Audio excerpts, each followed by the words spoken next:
역대하 23장 9절에서 15절까지 하나님의 말씀을 한 절씩 교대로 읽겠습니다. 제사장 여호야다가 하나님의 전 안에 있는 다윗 왕의 창과 큰 방패와 작은 방패를 백부장들에게 주고 또 백성들에게 각각 손에 무기를 잡고 왕을 호위하되 성전 오른쪽에서부터 성전 왼쪽까지 제단과 성전 곁에 서게 하고, 무리가 왕자를 인도해내어 면류관을 씌우며 율법책을 주고 세워 왕으로 삼을세. 여호야다와 그의 아들들이 그에게 기름을 붓고 이르기를 왕이여 만세수를 누리소서 하니라. 아달랴가 백성들이 뛰며 왕을 찬송하는 소리를 듣고 여호와의 전에 들어가서 백성에게 이르러, 봄에 왕이 성전 문 기둥 곁에 섰고 지휘관들과 나팔소들이 왕의 곁에 모셔 서 있으며 그 땅의 모든 백성들이 즐거워하여 나팔을 불며 노래하는 자들은 주악하며 찬송을 인도하는지라. 이에 아달랴가 그의 옷을 찢으며 외치되 반역이로다 반역이로다 하매, 제사장 여호야다가 군대를 거느린 백부장들을 불러내어 이르되 반열 밖으로 몰아내라. 그를 따르는 자는 칼로 죽이라 하니, 제사장의 이 말은 여호와의 전에서는 그를 죽이지 말라 함이라. 다시 함께. 이에 무리가 그에게 길을 열어주고 그가 왕궁 말문 어귀에 이를 때 거기서 죽였더라. 아멘. 네, 하나님의 말씀입니다.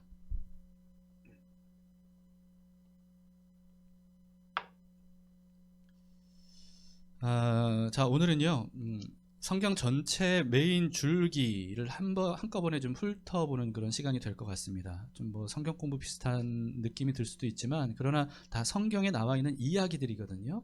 그래서 최고의 예화는 뭐 다른 게 아니라 성경에 나와 있는 이야기들이지 않습니까? 그걸 훑어드릴 건데요. 부분적인 내용들은 놓치셔도 됩니다. 그건 상관없는데, 오늘 저는 여러분들에게 전체 그림, 성경에서 말씀하고 있는 전체 그림들 중에 메인 줄기, 이걸 좀 보여드리려고 합니다. 같이 그렇게 여러분들의 마음 속에서, 생각 속에서 볼 수 있기를 바랍니다. 제가 2주 전부터 온라인 그 새벽 큐티 예배인 오늘 은혜를 진행하고 있습니다. 근래 이 영상을 계속 보시면서 또 큐티를 하신 분들은 오늘 본문 말씀이 어떤 상황인지를 아실 건데요. 근데 이걸 전혀 모르시고 오늘 본문 말씀만 지금 현재 같이 읽으신 분들은 무슨 상황인지 이게 잘 모르실 거예요. 그래서 짧게라도 오늘 본문을 이해하려면요, 그 당시 상황을 좀 설명을 좀 드려야 됩니다. 아시는 분들도 다시 정리하시면서 들으시기 바라요. 자, 이스라엘이 우리나라처럼 남북으로 갈라져 있었던 시절입니다. 그래서 남북이 이렇게 늘 전쟁하고 싸웠는데, 근데 이 당시는요, 그 북이스라엘은요, 일찌감치 남북으로 갈라지면서부터 하나님을 배반했기 때문에 모든 왕들이, 역대 왕들이 다 악했습니다. 근데 그 중에서 가장 악한 왕이 그 아합이라고 하는 왕이었어요. 그래서 아합이 북이스라엘을 다스리고 있었을 때 남유다는 누가 다스렸냐면 여호사밧이라고 하는 왕이 다스렸는데, 이 여호사밧 왕은 남유다의 역대 왕들 중에서 또 손에 꼽히는 선한 왕 중에 한 명이었습니다. 그래서 하나님에 대한 신앙심도 남다른 그런 왕이었죠. 근데 그런 여호사밧 왕이요, 결정적인 잘못 하나를 하는데, 그게 뭐냐 하면 이 북이스라엘의 가장 악한 왕인 아합 왕과 사돈을 맺은 거예요. 그래서 이 일은 여호사밧은 예상치도 못했겠지만 남유다에 엄청난 파장을 일으키는 결과를 낳게 됩니다. 자, 아합 왕의 딸인 아달랴, 이름을 여러분 기억해 주세요. 아달랴가 부모와 마찬가지로 바알과 아세라를 숭배를 합니다. 근데 이 바알과 아세라 신은 어떤 신이냐면 가나안 땅 토종 신인데, 근데 음란한 신들입니다. 그러면서 풍요를 가져다 주는 신으로 그렇게 숭배를 했는데요. 그런 신을 숭배했던 여자가 바로 아합의 딸인 아달랴, 이 여호사밧의 며느리로 들어온 그런 여자죠. 그래서 이 아달랴가 이제 결혼을 하지 않습니까? 남유다에서. 그 남편 이름이 여호람이고요. 거기서 아하시아라고 하는 아들을 낳아요. 여러 아들 중에 아하시아 아들을 낳는데, 근데 이 아달랴가 이 남편과 아들에게 굉장히 큰 영향을 미치게 됩니다. 그래서 이 남편과 아들 모두가 다 아달랴를 따라서 우상들을 숭배하게 되죠. 바알과 아세라를 숭배하게 됩니다. 근데 단순히 우상을 숭배했을 뿐만 아니고요, 아합처럼 악을 행합니다. 그래서 여호사밧 선한 왕의 뒤를 이어서 바로 왕 위에 오른 여호람, 아달랴의 부인, 남편이죠. 여호람이 왕이 되니까 어떤 일을 저지르냐면 자기 동생들을 다 죽여버려요. 아마도 자기 왕 위를 굳건하기 위해서, 또는 동생들의 모든 것들을 빼앗기 위해서 그랬겠죠. 그래서 이것 때문에 하나님은 심판을 받아서요, 이 여호람 왕은 비참하게 죽습니다. 그리고 그 뒤를 이어서 아달랴의 아들인 아하시야가 왕 위에 오르게 되는데, 근데 왕 위에 올라서도 여호사밧 왕처럼 선한 왕이 된 게 아니고 북이스라엘의 아합 왕처럼 악을 행하는 왕이 됩니다. 이것도 역시 아달랴 때문에 그렇게 된 거죠. 그래서 이 아하시야 왕도 하나님의 심판을 받아 죽게 되는데요. 근데 이 아하시야 왕이 어떻게 죽게 되냐 하면, 악한 북이스라엘 왕들과 끊임없이 계속 소통을 하거든요. 소통을 하면서 북이스라엘의 왕이 병들었을 때, 이제 부상을 입어서 부상을 당했을 때 왕의 병문안을 위해서 북이스라엘로 갑니다. 근데 그때 하필이면 아합이라고 하는 사람이 북이스라엘에서 반란을 일으켜요. 그래서 아합 가문 전체를 다 싹 숙청해서 죽여버립니다. 근데 그때 아하시아도 북이스라엘에 있었단 말이죠. 근데 거기서 붙잡혀서 아하시아 왕도 거기서 살해당하고 맙니다. 자, 남유다에 있었던 이 아달랴는요, 이 소식을 들은 거죠. 졸지에 자기 가문이 다 몰사당했고, 뿐만 아니고 자기 아들인 남유다의 왕도 거기서 죽었다라고 하는 소식을 들었어요. 여러분 한번 생각해 보세요. 보통 여자라면 이런 소식을 들으면 충격을 받아서 아마도 식음을 전폐하고 시름시름 앓았지 않겠습니까? 근데 이 아달랴는 달랐습니다. 이 소식을 듣고 오히려 살기가 등등해졌어요. 살기가 가득해졌어요. 그래서 어떤 짓을 저지르냐면 남유다 왕국의 다윗의 왕조의 모든 가문의 자손들을 다 싹 죽여버립니다. 여러분, 이게 말하자면 자기 손자들까지 다 죽인 거예요. 자기 손자들까지. 그러니까 이런 폐악을 저지르게 된 거죠. 그리고는 자기가 다윗 왕자에 그냥 앉아요. 자기가 여왕이 된 거죠. 그리고는 남유다를 북이스라엘처럼 우상을 숭배하는 나라로 다스리고 온갖 우상을 숭배할 뿐만 아니라 악행을 저지르게 됩니다. 여러분, 사건은요, 이스라엘 역사상 굉장히 중요한 사건입니다. 남유다뿐만 아니라 이스라엘 전체 역사상 굉장히 중요한 사건이에요. 왜냐하면 하나님께서 뭐라고 말씀하셨냐면 다윗의 왕위가 영원할 것이다, 이렇게 말씀하셨거든요. 자, 근데 악녀 아달랴 한 사람 때문에 다윗의 왕조가 완전히 끊어질 그런 위기 상황이었던 겁니다. 그래서 여러분, 남유다 백성들은 아달랴가 다윗 왕조의 모든 씨를 말렸다는 이 사실 때문에 굉장히 큰 혼동과 그리고 충격에 휩싸였을 거예요. 어떻게 이런 일이 있을까라고 하는 거죠. 여러분, 근데 아달랴는 다윗의 대를 완전히 끊은 줄 알았겠지만 이 피바람의 칼부림 속에서 한 명이 살아납니다. 왜냐하면 여호야다 제사장의 아들이면서 죽은 아하시야의 누이인 여호사브앗이라고 하는 이 여인, 이 공주죠. 공주가 이 갓난아기였던 요아스 왕자를 몰래 빼서 숨겨요. 그래서 제사장 부부잖아요. 제사장 부부. 그래서 제사장 아내였던 여호사브앗에 의해서 제사장 부부가 이 성전 안에서 유일하게 살아남은 다윗의 자손인 요아스를 6년간 애주중지 키우게 됩니다.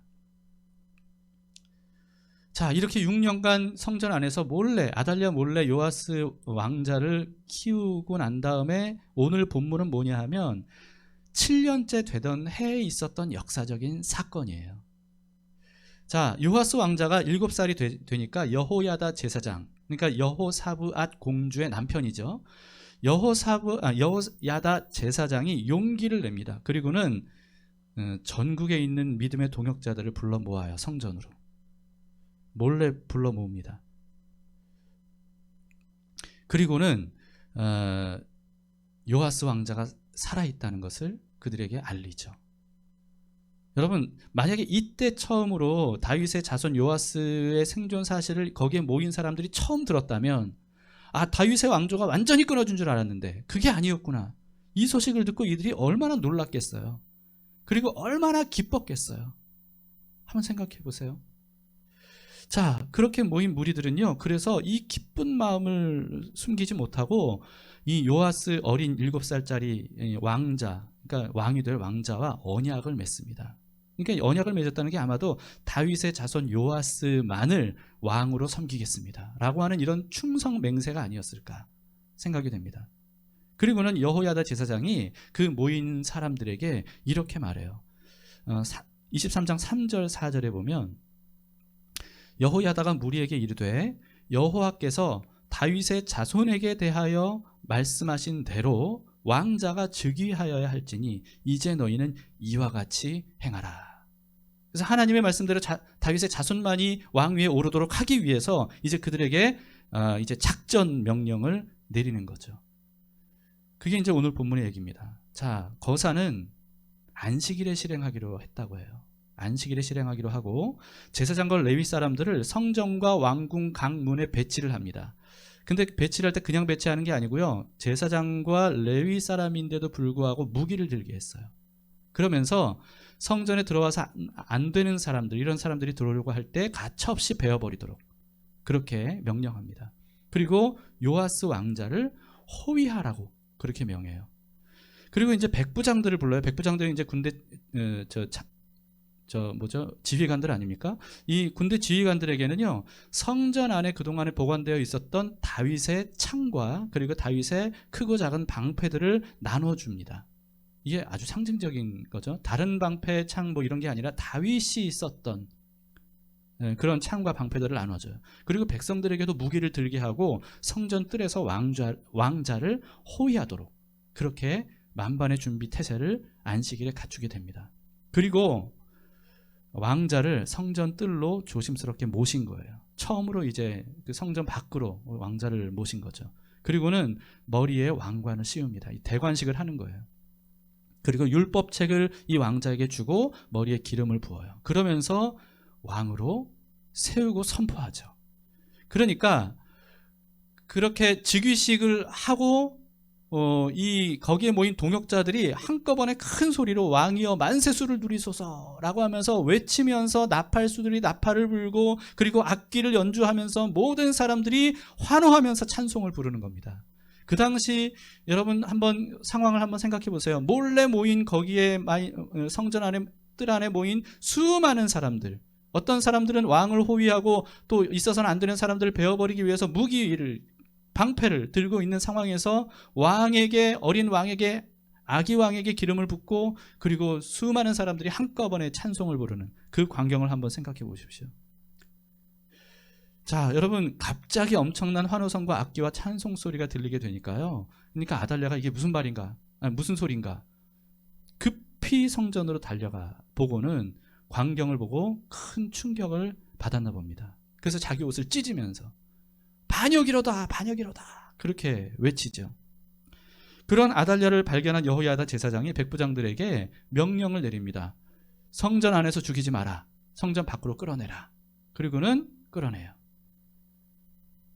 그리고 밖에서 백성들이 아달랴를 손수 죽이죠. 여러분 이렇게 다윗 왕조를 끝장내려고 했던 아달랴 가 오히려 백성들의 손에 비참하게 6년 만에 죽게 되는 7년 만에 죽게 되는 그런 일들이 있었다는 것을 오늘 본문에서 기록을 하고 있는 겁니다.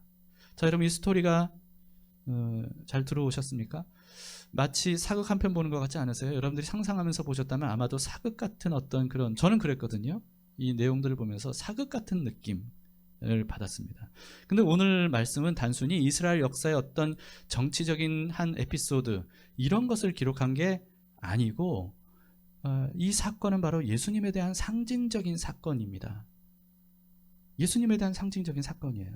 자, 3년 전 성탄 예배 때 제가 아기 예수를 지켜라 라고 하는 제목으로 설교를 했었는데 그 설교를 여러분들이 기억하시는 분들이 계실지 모르겠습니다. 동방박사가 별을 따라 이스라엘의 왕을 만나러 오다가 길을 잃어버리는 바람에 유대인의 왕에 대한 소문이 나지 않습니까? 그 소문이 헤롯 왕에게도 들리죠. 그래서 헤롯 왕이 이 아기 예수를 죽이려고 합니다. 자기가 유대인의 왕인데 유대인의 왕이 또 탄생했다고 하니까 죽이려고 하죠. 그래서 베들레헴의 2살 아래 남자 아기를 싹 다 죽이도록 명령을 내립니다. 이런 비참한 일이 베들레헴에 있었죠. 그런데 하나님께서 예수님의 가족을 미리 애굽으로 피신하게 하셨기 때문에 봉변을 당하지 않았습니다. 마태복음의 그 본문으로 제가 그때 어떤 말씀을 드렸냐면 아기 예수를 죽이려고 했던 헤롯 왕처럼 사탄은 우리 안에 들어오신, 우리 안에 탄생하신, 우리를 거듭나게 하고 우리를 구원하기 위해 우리 안에 들어오신 예수 그리스도, 그분을 죽이려고 언제나 호심탐탐 노리고 있다 라고 하는 말씀을 드렸었습니다. 그런데 예수님을 죽이려는 시도는요, 헤롯 왕뿐만 아니고 사실은 인류 역사에서 지속적으로 일어났던 일들이에요. 그걸 사실 오늘 제가 좀 쭉 훑어드리려고 하는 겁니다. 가장 첫 번째 사건은 뭐였을까요? 인류 역사상 예수님을 지속적으로 죽이려고 했던 사탄의 시도들, 첫 번째 사건, 인류 역사의 첫 번째 사건은 인류 초창기로 거슬러 올라갑니다. 가인과 아벨 사건입니다. 가인이 아벨을 죽인 사건이죠. 여러분, 이것은 단순히 인류 최초의 살인 사건이기 때문에 성경에 기록된 것이 아니고요, 아벨은 예수님을 상징하는 인물이었던 겁니다. 그래서 예수님이, 그러니까 하나님께서 아벨의 씨를 통해서 인류의 구원자이신 예수님을 보내시려고 선택한 인물이 바로 아벨이었을 거라는 거죠. 그래서 여러분, 아벨의 직업이 뭐였습니까? 양치기였어요. 그리고 아벨이 어떻게 제사를 드렸죠? 뭘로 제물을 바쳤습니까? 자기의 양 첫 새끼를, 첫 소산을 하나님께 제물로 바쳤다라고 성경에 말씀하고 있습니다. 여러분, 이것도 선한 목자이시면서도 유월절 어린 양으로 죽으셨던 예수 그리스도, 그분을 상징하는 깊은 그런 연관성이 있는 존재로 우리는 아벨을 볼 수 있는 거죠. 그런데 그런 아벨을 가인이 죽였던 겁니다. 선한 아벨을 악한 가인이 죽였던 거죠. 근데 그 이야기가 거기서 끝나지 않고요, 이렇게 이어집니다. 창세기 4장 25절에 이렇게 말씀해요. 아담이 다시 자기 아내와 동침하며 그가 아들을 낳아 그의 이름을 셋이라 하였으니 이는 하나님이 내게 가인이 죽인 아벨 대신에 다른 씨를 주셨다 함이며. 자, 우리는 이런 성경을 볼 때 창세기에 아담이 낳은 아들들이 가인, 아벨, 그리고 셋, 이 세 명만 나오니까 가인에게는 이 세 아들만 있었나 보다 이렇게 생각하기 쉬워요. 그 중에 아벨은 일찍 죽고. 근데 그렇지 않을 겁니다. 여러분, 아담은 창조될 때부터 아기를 낳을 수 있는 장성한 모습으로 창조가 됐죠. 그리고는 930세까지 살았습니다. 930세까지 사는 동안에 사실 얼마나 많은 아들들을 낳았겠어요. 그때 무슨 산하 제한이 있었겠습니까? 하나님께서 그 번성하라고 말씀하셨는데 그렇지 않겠죠. 그러니까 여러분, 얼마나 많은 아들들을 낳았겠습니까? 물론 딸들도 낳았겠지만. 근데 그 중에서 유독 셋이라고 하는 아들에 대해서 뭐라고 성경이 말씀하고 있냐면 아벨 대신에 주신 아들이다, 이렇게 말씀하시는 거예요. 아벨 대신에 주신 아들이다. 왜 하필이면 셋을 아벨 대신에 주셨다고 말씀하셨을까? 왜냐하면 아벨 대신에 구세주를 보내실 혈통으로 하나님께서 셋을 선택하셨기 때문입니다.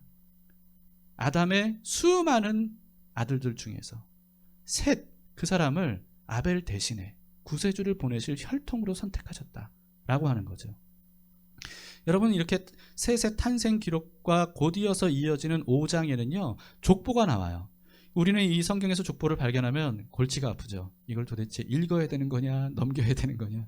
우리는 그런 어떤 중요한 기로에 쌓이게 하는 것이 바로 이 족보가인데, 이 성경에 군데군데 나오는 이런 족보들이 사실은 읽기는 어려워도 굉장히 중요한 내용입니다. 아주 중요한 내용이에요. 여러분, 창세기 5장 족보에는 아담이 낳은 수많은 아들들 중에서 오직 셋을 아담이 낳았다라고 기록하면서 시작합니다. 그 족보가. 여러분, 아담은 적어도 가인도 낳고 아벨도 낳았잖아요. 그런데 다른 아들들은 안 나와요. 아담은 셋을 낳았다. 그러면서 셋으로부터 이어지는 족보가 쭉 나오는데, 그 창세기 5장에는 신인류의 조상이었던 노아까지의 족보로 이렇게 마무리가 됩니다. 여러분, 노아도 구원자 예수 그리스도를 상징하는 인물이죠. 근데 그 다음에 창세기 10장에 보면 10장, 11장에 또 족보가 나와요. 근데 5장에 이어서 노아 때부터 시작해서 어디까지 그 족보가 이어지냐면 아브라함까지 족보가 기록이 되어 있습니다. 여러분, 아브라함은 이스라엘 역사상 굉장히 중요한 인물이죠. 이스라엘의 조상으로 받드는 사람 아닙니까? 근데 사실 아브라함은 이스라엘뿐만 아니고 인류 역사에서도 굉장히 중요한 인물입니다. 인류 역사에서도. 왜냐하면 하나님께서 뭐라고 말씀하셨냐면 아브라함의 씨를 통해 여기서 씨는 씨들이 아니고요. 그 씨입니다. 그 씨. 아브라함의 그 씨를 통해서 모든 민족이 복을 얻게 될 것이다 라고 하나님께서 아브라함에게 예언하셨기 때문입니다. 자, 여러분, 거기서 말하는 아브라함의 그 씨, 이게 누구냐면 구원자 예수 그리스도를 의미해요. 자, 이렇게 해서 아브라함까지 족보가 창세기 11장에 기록이 된 다음에 중간에 뭐 여러 족보들이 있지만 건너뛰고 신약의 첫 번째 책 마태복음을 보면 1장부터 족보가 등장합니다. 1장부터.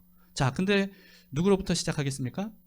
아브라함부터 시작돼요. 그 족보가. 아브라함부터 예수님까지 족보인데 아브라함부터 쭉 해서 중간에 다윗이 등장합니다. 그리고 다윗의 이후 쭉 나오다가 예수 그리스도께서 마리아에 탄생하셨다는 것이 나와요. 이게 이제 마태복음 5장의 족보입니다. 여러분 지금 잘 따라오고 계시죠? 어렵지 않으시리라 생각이 됩니다. 자, 근데 유대인들은요 메시아를 어떻게 여러 가지로 부르는 방식이 있었지만 그 중에 하나가 어떻게 부르는 거였냐면 다윗의 자손이라고 불렀어요. 그러니까 다윗의 그 자손.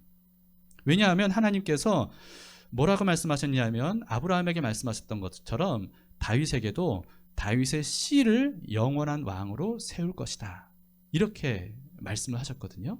그러니까 다윗의 씨를 영원한 왕으로 세우신다. 여기서 말하는 다윗의 씨도 바로 구원자를 의미하는 거죠. 메시아, 그리스도를 의미합니다.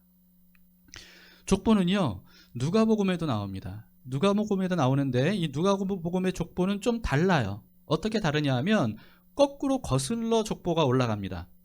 그러니까 예수님으로부터 시작해서 쭉 거슬러 올라가서 다윗으로 올라가고 그리고 다윗을 거쳐서 아브라함까지 올라가고 그리고 아브라함을 거쳐서 어디까지 올라가냐면 셋까지 올라가고요. 그리고 셋 다음에 아담 위에 하나님까지 이렇게 누가복음에 기록이 되어 있습니다. 여러분 다른 족보에는 하나님이 족보에 들어가진 않았어요. 그런데 누가복음에는 셋 아담 그 위에 하나님까지 이 족보가 올라갑니다. 이게 무슨 뜻이겠습니까? 여러분 이 아담이 수많은 자손들 중에서 셋을 낳고 그리고 셋 다음에 쭉 아브라함, 다윗, 예수 그리스도 결국은 그리스도 예수 그리스도를 보내주시기까지 이 모든 족보의 계획과 그 출발과 그 과정과 결국은 예수님까지의 성취 이 모든 것들을 이루신 분이 바로 하나님이시라는 거예요. 하나님께서 아담을 창조하셨을 뿐만 아니라 셋이라고 하는 사람을 선택하셨고 그로 인하여서 결국은 전 인류의 구원자 바로 그 아브라함의 씨 다윗의 자손 그 분 예수 그리스도를 하나님께서 보내주셨다 라고 하는 의미죠. 여러분 하나님께서 인류에게 구세주를 보내주시려고 계획하시고 또 약속하셨던 이 모든 것들을 어떻게 이루셨습니까? 그토록 장구한 세월 동안 아벨, 셋으로부터 시작해서 아브라함과 그리고 다윗과 그리고 예수님까지 이 장구한 세월 동안 하나님께서는 그 구원의 계획과 약속들을 신실하고 묵묵하게 행하시면서 이루셨던 겁니다. 여러분 그것을 한번 생각해 보세요. 어느 누가 이렇게 할 수 있겠습니까? 영원하신 하나님, 전지전능하신 하나님이 아니시면 누가 어떻게 이런 일들을 인류 역사 수천 년의 역사를 통해 이룰 수 있겠습니까? 오직 하나님이시니까 그렇게 하셨던 것이고 그리고 그 열정은 우리를 향한 사랑에서 나온 것이죠. 변치 않는 영원한 사랑. 여러분 근데 사탄은요 이렇게 구세주를 보내주시려는 하나님의 계획을 악착같이 저지하려고 했습니다. 그래서 아벨을 죽였던 거죠. 그리고 이집트 파라오가 어떻게 했어요? 이스라엘의 모든 남자 아기들을 다 나일강에 던져 죽여라 이렇게 명령해요. 그래서 이스라엘에 더 이상 대가 이어지지 않도록 하려고 시도했었습니다. 그리고 오늘 말씀처럼 아달랴가 다윗의 자손들을 싹 다 죽이고 자기가 왕좌에 앉은 이런 일들도 있었습니다. 그리고 또 아까 나눴듯이 헤롯 왕이 그 유대인의 왕으로 나신 분을 죽이겠다고 또 2살 아래 베들레헴의 아기들을 다 죽인 그런 사건도 있었습니다. 이 외에도 아벨에서부터 예수님에게까지 이어지는 동안에 여러분 이 그리스도의 대를 그 숨통을 끊으려고 하는 사탄의 다양한 시도들이 얼마나 많았는지 몰라요. 말로 다 할 수 없이 많았죠. 그러나 하나님께서는 그때그때마다 그 족보가 결코 끊어지지 않도록 이어지게 하셨습니다. 오늘 본문도 바로 그런 중요한 사건 중에 하나인 거죠. 자, 그런데 결국 사탄의 시도가 성공한 것처럼 보이는 사건이 일어났었죠. 그게 뭐죠?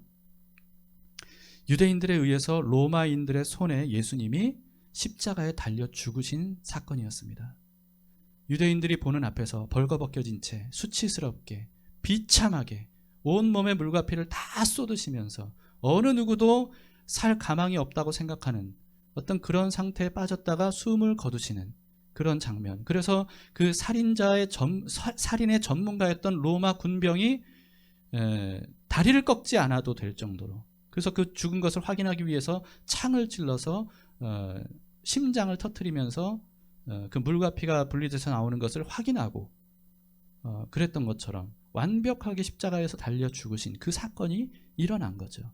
이제는 끝났구나 라고 생각되는 그때가 있었습니다. 그런데 우리가 알다시피 하나님께서 어떻게 하셨습니까? 하나님께서 그 예수님을 죽음에서 부활하게 하셨죠. 여러분, 이것을 통해서 예수님의 숨통을 끊어놓으려고 했던 사탄의 머리를 짓밟으시고, 그리고 예수님을 영원한 왕좌에 앉히셨습니다. 이게 바로 부활 사건이에요. 여러분, 이로써 하나님은요, 장구한 역사를 통해서 이루시려고 했던 그 약속을 완벽하게 성취하신 겁니다. 사탄의 머리를 박살내고 심판하시고, 그리고 구원자 예수 그리스도를 왕좌에 올리신 사건. 여러분, 이제 예수님의 재림과 최후의 심판만을 남은 상태이고, 주님께서 구원하시려고 하는 모든 일들은 예수님으로 다 성취하셨습니다. 오늘 본문도 같은 내용인 겁니다. 여러분, 아달랴는 다윗의 자손들이 다 죽은 줄로만 알았을 거예요.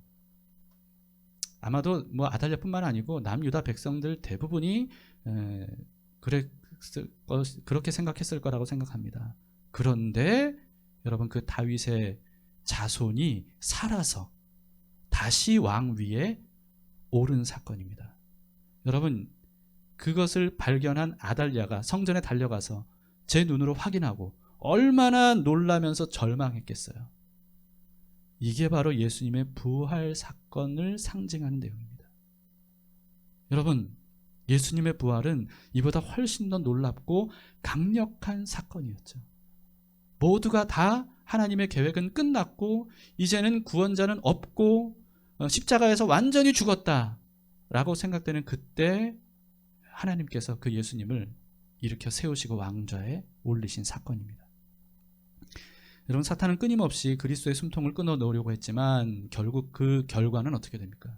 하나님께서 그런 사탄의 숨통을 끊어놓으시고, 그리고 결국은 창세 전부터 예정하셨던 대로 구원자를 보내시려고 하는 그 계획을 한치의 오차도 없이 완벽하게 이루어 놓으셨다는 거예요. 자, 마지막 성경인 요한계시록에서도요, 그와 같은 역사를 상징적으로 총망라해서 보여주는 몇 가지 이야기들이 있습니다. 두 가지만 잠깐 훑어보겠습니다. 12장에는 큰 용이 나와요. 근데 그 큰 용이 옛 뱀이라고도 하고 마귀 또는 사탄이라고도 불린다고 합니다.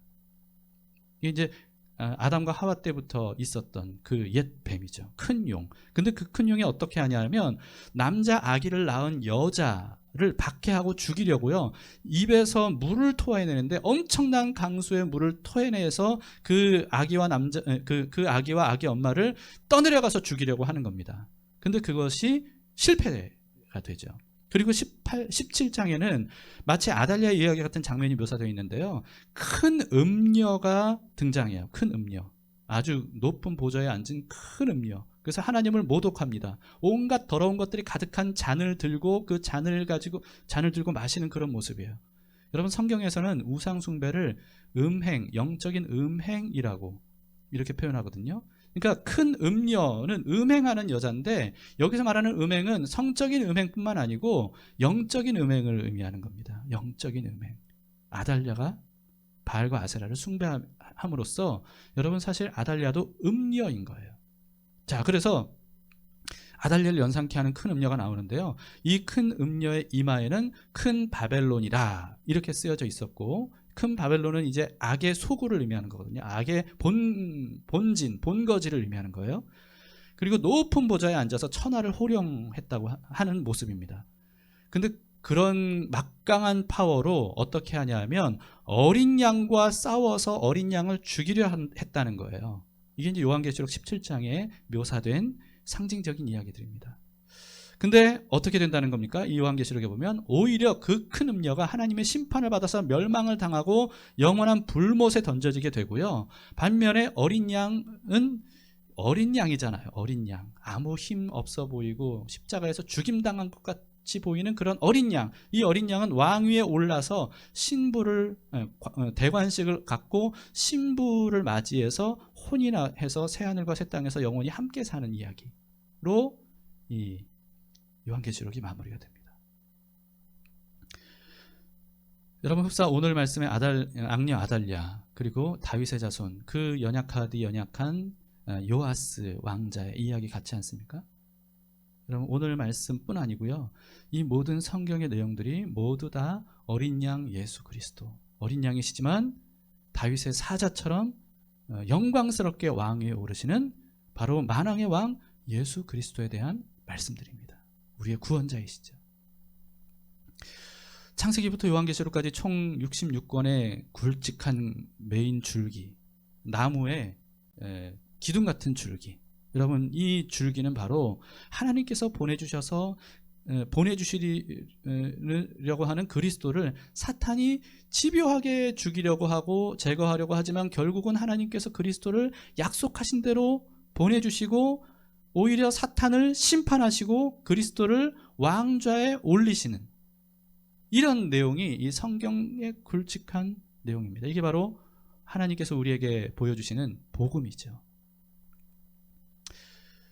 자, 이제 우리에게로 적용을 해봅시다. 여러분 하나님은 우리에게 그리스도를 보내주셨어요. 우리에게 그리스도를 보내주셨습니다. 여러분 그 예수님을 마음에 영접하셨습니까? 여러분 안에 예수님이 들어오시도록 허락하셨습니까?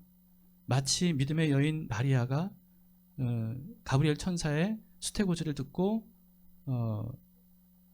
주의 여종이오니 주의 뜻대로 되기를 원합니다 라고 하면서 예수 그리스도께서 그 안에 잉태되시도록 그렇게 믿음으로 받아들였던 것처럼 엄청난 고난이 있을 것을 알면서도 믿음으로 하나님의 뜻이 자기 몸에 이루어질 것을 받아들였던 것처럼 여러분 그런 믿음으로 예수 그리스도를 여러분 마음에 모셨습니까? 그렇다면 예수님께서 우리 안에 잉태되셔서 우리 안에서 잘하시는 겁니다. 그분이 우리의 왕으로 점점 영역을 확장하고 우리의 마음과 생각과 우리의 몸까지도 다스리시는 왕이 되실 그분께서 우리 안에 들어오신 거예요. 그런데 여러분 사탄은 지금도 결코 포기하지 않고 우리 안에 들어오신 예수 그리스도 그분을 폐위시키고 죽여서 자신이 그 왕좌에 오르려고 끊임없이 시도하고 있습니다. 여러분 그 마귀가 우는 사자처럼 지금도 삼킬 자를 찾는다고 했잖아요. 우는 사자처럼 삼킬 자를 찾는다는 것은 단지 어떤 삼킬 사람들을 찾는다는 것이 아니고요. 그 안에 왕좌를 차지하기 위해서 그 예수 그리스도를 삼키겠다는 거예요.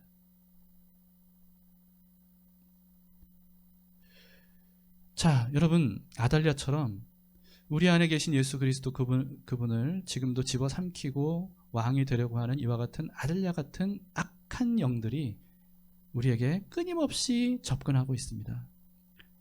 근데 여러분 그렇게 아달랴 같이 사탄의 계략들이 때때로 성공할 때가 얼마나 많아요. 우리의 삶에, 우리 스스로에게. 마치 이제 예수님이 내 안에 안 계신 것처럼 그 장악당하는 거죠.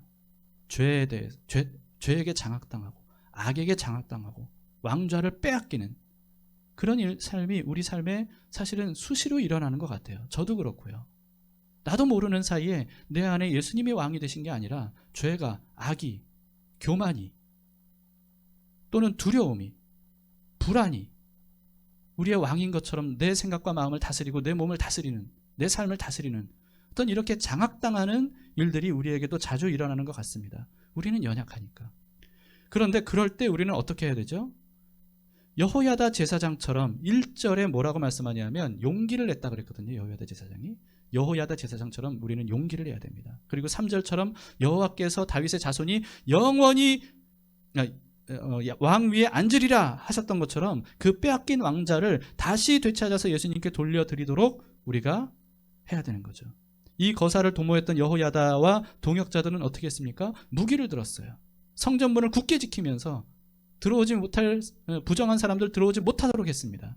그리고 다윗의 창과 방패를 들고 그리고 어린 왕자를 호위하게 했어요. 그리고 결국은 유일한 다윗의 자손을 왕으로 세웠던 겁니다. 여러분, 이 일을 도모하기까지 여호야다 제사장을 비롯해서 이 믿음의 동역자들이 얼마나 굳은 결심을 했겠어요. 굳은 결심이 필요한 일 아니겠습니까? 목숨 거는 일이었습니다. 모든 것과 맞바꿀 준비가 되어 있어야만 실행할 수 있는 일이었어요. 얼마나 많은 기도를 했겠습니까? 그리고 얼마나 큰 헌신과 강한 의지가 필요했겠어요. 여러분, 우리도 그래야 되지 않겠습니까?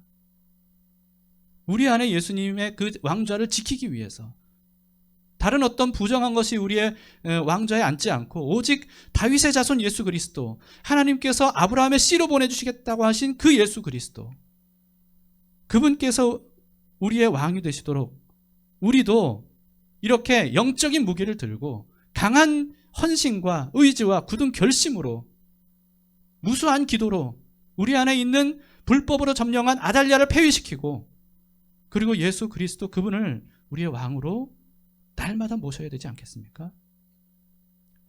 여러분, 그들은요 다윗의 자손 외에는 어느 누구도 자신의 왕으로 모시지 않겠다고 결의하고 언약을 맺었어요. 불법적으로 왕위를 빼앗은 가짜 왕이었기 때문입니다. 우리도 약속된 다윗의 자손 예수 그리스도 그분 외에는 어느 누구도 내 안에 왕이 되지 못하도록, 어느 누구도 왕으로 모시지 않겠다고 그렇게 결의하고 언약을 맺어야 되는 겁니다. 때때로 우리는 순간 나도 모르는 사이에 내 마음의 왕좌를 다른 어떤 부정한 것들에게 빼앗겼다 할지라도 굳은 결의로 그것을 재빠르게 다시 되찾아서 예수 그리스도를 왕으로 모셔야 되는 거죠. 요즘 묵상하고 있는 역대하를 여러분 보세요. 역대하 이야기를 쭉 보시면 누가 왕이냐에 따라서 그 나라 전체가 달라지는 것을 볼 수 있습니다. 누가 왕이냐에 따라서. 다윗의 길을 가는 왕이 다스릴 때는 강성하고 형통했다고 성경 이 역다에서 계속 기록하고 있습니다. 반면에 남유다인데도 불구하고 아합의 길을 갔던 왕들이 다스렸을 때에는 이 남유다 전체가 우상숭배에 빠지고 악으로 피바람이 불었고 결국은 그 왕도 그 백성들도 하나님의 심판을 면할 수 없었음을 역대하는 계속해서 우리에게 보여주고 있습니다. 누가 왕이냐는 것이 이렇게 중요한 거예요. 여러분, 내 안에 왕이 누구이신지, 여러분 그게 얼마나 중요한 문제인지, 그냥 대충 살아도 되는 것이 아니라 누구를 나의 왕으로 모실 것인지 우리가 그것을 결정해야 됩니다. 내 안에 왕으로 모시는 분에 의해 나의 인생이 완전히 달라지기 때문입니다. 여러분, 이제 말씀을 마치겠는데요, 우리 안에 아달랴를 몰아내야 되죠. 그 아달랴, 악을, 죄를, 부정한 것들을 죽이는 거사를 도모해야 된다는 겁니다. 다윗의 자손 예수 그리스도와 언약을 맺고 그리고 왕 위에 오르시도록 해야 된다는 거예요. 오직 예수 그리스도 그분의 다스리심을 받는 삶이 되기를 간절히 바라는 마음으로 용기를 내서 왕을 바꾸는 이런 거사를 우리 실행하기로 결단하십시다.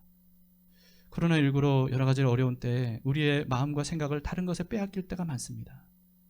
하나님을 향한 마음은 느슨해지고 내 왕좌에 누가 오르든지 신경 안 쓰는 어떤 이런 느슨한 마음을 우리가 갖기가 쉬운 이때, 여러분, 여호야다 제사장과 그 믿음의 동역자들의 모습을 통해서 우리가 그리스도 예수를 우리 마음의 왕좌로 모시기 위해 어떻게 해야 되는지 함께 보고, 성령께서 그들을 도우셨던 것처럼 우리도 도우셔서 반드시 이 거사를 성공하게 하실 것을 믿고 믿음으로 담대히 영적인 싸움을 함께 싸우시도록 하십시다. 자, 이제 왕 되신 주님께 함께 자리에서 일어나시겠습니다.